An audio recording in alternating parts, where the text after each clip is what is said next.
Na domácej scéne sa v atletike organizovalo viacero špičkových podujatí. Ako tradične v halovej sezóne sa na Slovensku organizujú dva významné mítingy. V Bratislave v našej jedinej atletické hale míting Elán. Ten sa koná vždy v poslednú januárovú nedeľu. Na ňom Viktória Forster naznačila, že môže mať zaujímavú sezónu. V behu na 60 metrov cez prekážky prekonala slovenský rekord do 23 rokov 8:11. Jan Volko tiež upútal solidnými časmi 6:70 a 6:69. V polovici februára sa konala aj banskobystrická latka. Novozélanďan Kerr preskočil 234 cm, čím prekonal národný halový rekord a v tej chvíli to bol aj druhý najlepší výkon na svete. Už jen stačilo 197 cm na víťazstvo najväčšej favoritke Ukrajinke Jaroslave Mahučichovej. Koncom marca sa už atletika presunula pod holé nebo a u nás sa konala slávna chodecká Dudinská 50.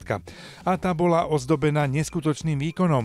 Peruánka Kimberly Garciová Leonová utvorila základný svetový rekord na 35 km 2:37:44. Zo slovenského titulu sa radoval Miro Úradník a už jen premiérovo aj Ema Hačundová s časom prvý raz tesne pod 3 hodiny. Začiatkom júna sa v Košiciach opäť konal atraktívny súboj špičkových skokanov do diaľky na populárnom streetovom mítingu JBL Jumpfest. Podujatie malo bronzový štatút Svetovej atletickej túr a výkonmi ho významne ozdobili v trojskoku Kubanec Diaz 17:20 a v diaľke Čech Juška 4 cm pod 8 metrov. Ďalší mesiac sa konala chýrna PTS-ka poprvý raz v Banskej Bystrici a o nádherné rekordné double sa postarala Viktória Forster. Najprv na hladkej stovke prekonala 55-ročný rekord Evy Gleskovej. Rekordný čas upravila na 11:26 a neskôr v behu na 100 metrov cez prekážky vyrovnala vlastný slovenský rekord 12:82. A napokon 1. októbra sa konal 100. ročník Medzinárodného maratónu mieru.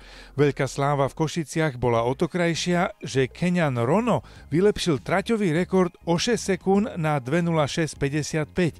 Zo Slovákov sa až 7 pretekárov dostalo pod 2:30 a 5 žien pod 3-hodinovú métu.